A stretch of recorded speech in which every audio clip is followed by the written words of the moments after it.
Morning student. कक्षा 9वीं हिंदी संचयन भाग दिए जल उठे। मधुकर उपाध्याय जी की ये रचना है। ये उस समय की बात है जब हमारा देश आज़ाद नहीं हुआ था, तो इसको आज़ाद कराने के लिए अनेक क्रांतिकारियों ने बहुत आंदोलन चलाए थे। और इस आंदोलन के दौरान एक आंदोलन ये भी था, नमक कानून तोड़ो, उसी के बारे में इसमें कहा गया है। रास के बूढ़े बरगद ने वह दृश्य देखा था।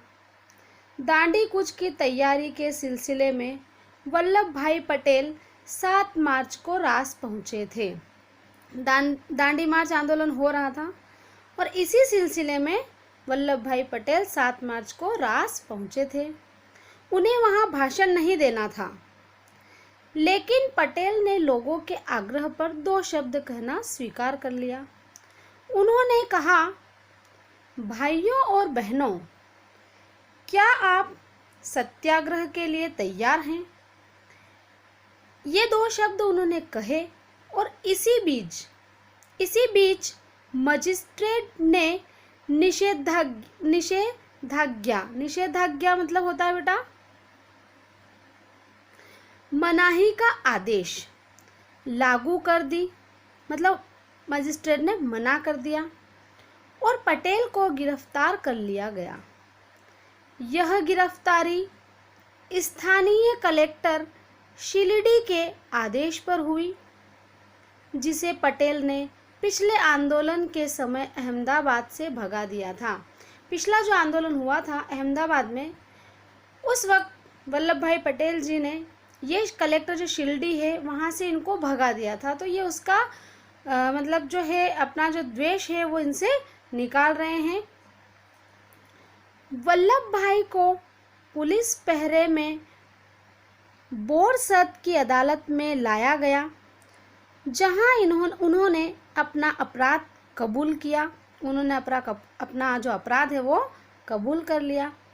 जज को समझ में नहीं आ रहा था कि वह उन्हें किस धारा के तहत और कितनी सज़ा दे। जो जज था, जो उनको सज़ा देने वाला था, उस जज को ये समझ में नहीं आ रहा था कि किस धारा के तहत उनको सज़ा दे।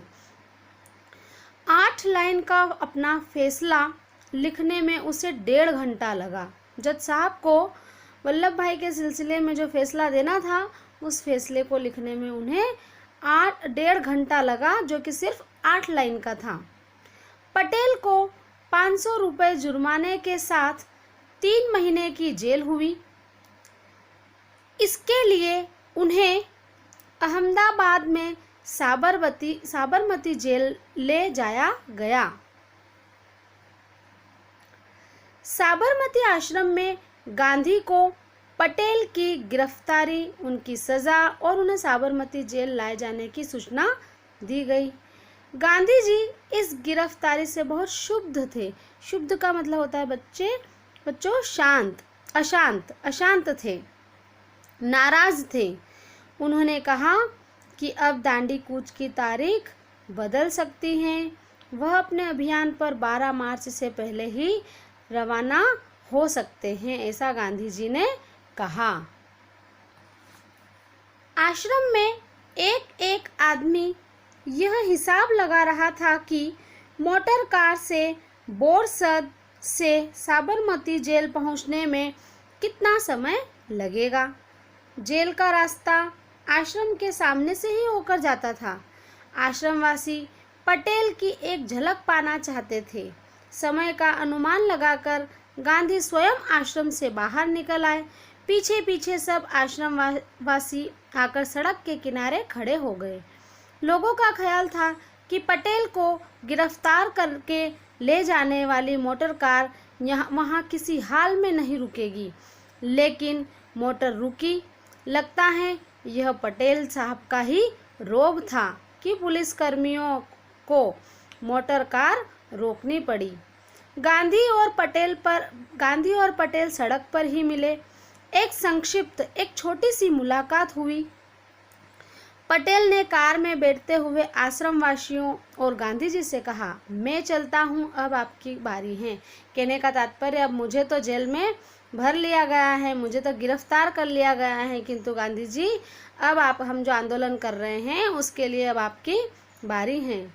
पटेल की गिरफ्तारी पर देश भर में प्रतिक्रिया हुई।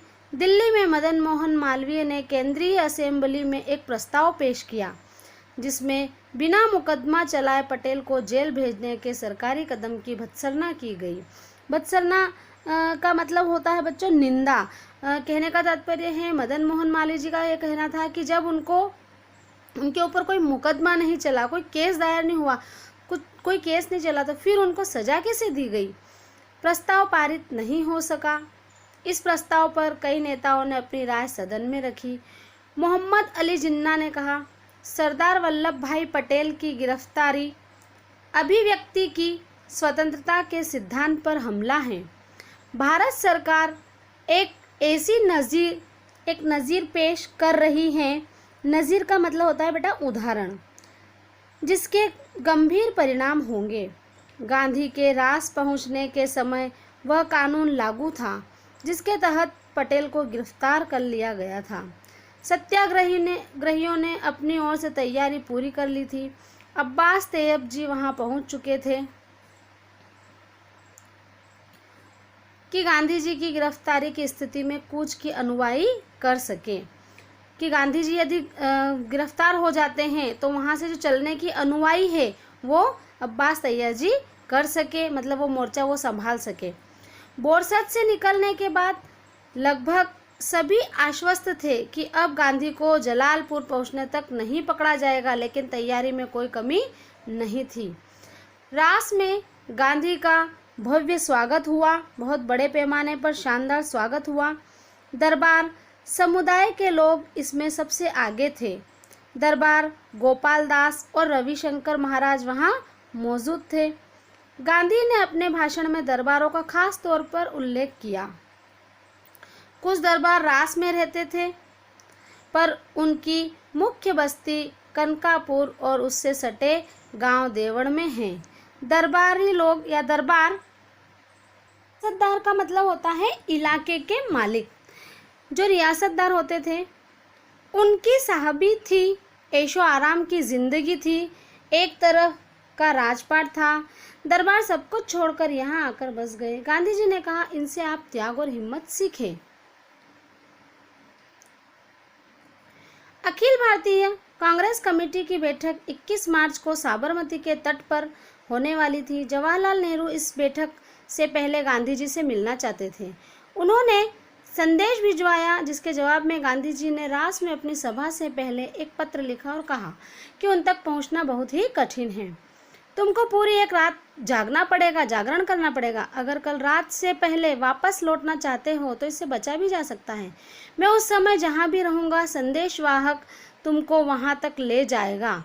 इस प्रयाण मतलब यात्रा, इस प्रयाण की कठिनतम घड़ी में तुम मुझसे मिल रहे हो।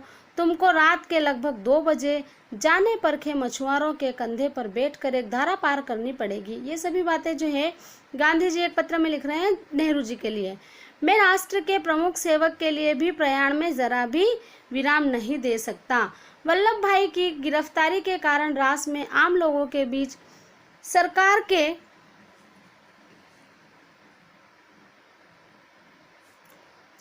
के खिलाफ प्रतिक्रिया स्वाभाविक थी। गांधी जी की जनसभा से पहले ही गांव के सभी पुश्तैनी मुखिया और पटेल उन्हें अपना इस्तीफा सौंप गए। गांधी जी ने दांडी कूच शुरू होने से पहले ही यह निश्चय कर लिया था कि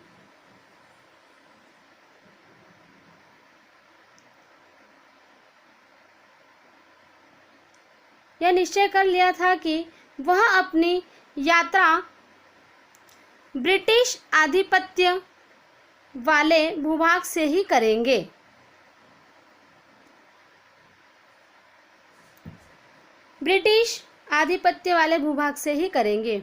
किसी राजघराने के इलाके में नहीं जाएंगे, लेकिन इस यात्रा में उन्हें थोड़ी देर के लिए बड़ौदा रियासत से गुजरना पड़ा। ऐसा न करने पर यात्रा बहुत लंबी हो जाती, जिससे उनका सारा जो कार्यक्रम है उस यात्रा पर उसका असर पड़ता। सत्याग्रही गाजे बाजे के साथ रास में दाखिल हुए। वहां गांधी को एक धर्मशाला में ठहराया गया, जबकि बाकी सत्याग्रही तंबुओं में रुके। रास की आबादी करीब 3000 थी, लेकिन उनकी जनसभा में 20,000 से भी ज़्यादा लोग थे। अपने भाषण में गांधी ने पटेल की गिरफ्तारी का जिक्र करते हुए कहा, सरदार को यह सजा आपकी सेवा के पुरस्कार के रूप में मिली है। उन्होंने सरकारी नौकरियों से इस्तीफा का उल्लेख किया और कहा कि कुछ मुखी और तलाटी गंदगी पर मक्खी की तरह चिपके हुए हैं। यह उन्होंने उदाहरण देते हुए कहा। उन्हें भी अपनी निजी तुच्छ स्वार्थ भूलकर इस्तीफा दे देना चाहिए। उन्होंने कहा, आप लोग कब तक गांवों को चूसने में अपना योगदान देते रहेंगे? सरकार ने जो लूट मचा रखी है उसकी ओर से क्या अभी तक आपकी आंखें नहीं खुली हैं? गांधी ने रास में भी राजद्रोह की बात पर जोर दिया और कहा कि उनकी गिरफ्तारी अच्छी बात होगी। सरकार को खुली चुनौती देते हुए उन्होंने कहा, अब फिर बादल घिर आए हैं, यहाँ कहो सही मौका सामने है। अगर सरकार मुझे गिरफ्तार करती है तो यह एक अच्छी बात है। मुझे 3 माह की सज़ा होगी तो सरकार को लज्जा आएगी। राजद्रोही को तो काला पानी, देश निकाला या फांसी की सज़ा हो सकती है। मुझे जैसे लोग अगर राजद्रोही होना अपना धर्म माने तो उन्हें क्या सज़ा मिलनी चाहिए? सत्याग्रही शाम 6 बजे रात से चले और 8 बजे कनकापुर पहुँचे। उस समय लोग यात्रा से कुछ थके हुए थे और कुछ थकान इस आशंका से थी कि मही नदी कब और कैसे पार करेंगे। मही नदी के किनारे आकर अब सभी यात्री बैठ चुके हैं। नदी के किनारे पहुंचते ही समुद्र की ओर से आने वाली ठंडी बयार मतलब होता है बच्चों हवा, ने सत्याग्रहियों का स्वागत किया। कनकापुर में 105 साल की एक बूढ़ी महिला ने गांधी के माथे पर तिलक लगाया और कहा, महात्मा जी, स्वराज लेकर जल्दी वापस आना। गांधी जी ने कहा, मैं स्वराज लिए बिना नहीं लौटूंगा। गांधी की जनसभा का निर्धारित समय 8 बजे था, लेकिन कनकापुर पहुंचने में हुई देरी के कारण उसे 1 घंटे के लिए स्थगित कर दिया गया। जनसभा में गांधी ने ब्रितानी कुशासन का जिक्र किया। उन्होंने कहा, इस राज में रंक से राजा तक सब सुखी हैं। राजे महाराजे जैसे सरकार नाचती हैं, नाचने को तैयार हैं। यह राक्षसी राज है। इस संहार करना चाहिए या इसका संहार करना चाहिए। रास्ते में रेतीली सड़कों के कारण यह प्रस्ताव किया गया कि गांधी थोड़ी देर यात्रा कार से कर ले। गांधी ने इससे साफ इनकार कर दिया। उनका कहना था कि यह उनके जीवन की आखिरी यात्रा है और ऐसी यात्रा में निकलने वाला वाहन का प्रयोग नहीं करता। यह पुरानी रीति है। धर्म यात्रा में हवाई जहाज, मोटर या बैलगाड़ी में बैठकर जाने वाले को लाभ नहीं मिलता। यात्रा में कष्ट सहे लोगों का सुख दुख समझे तभी सच्ची यात्रा होती है। ब्रिटिश हुक्मरानों मतलब होता है शासक। हुक्मरानों में एक वर्ग ऐसा भी था जिसे लग रहा था कि गांधी और उनके सत्याग्रही मही नदी के किनारे अचानक नमक बनाकर कानून तोड़ देंगे।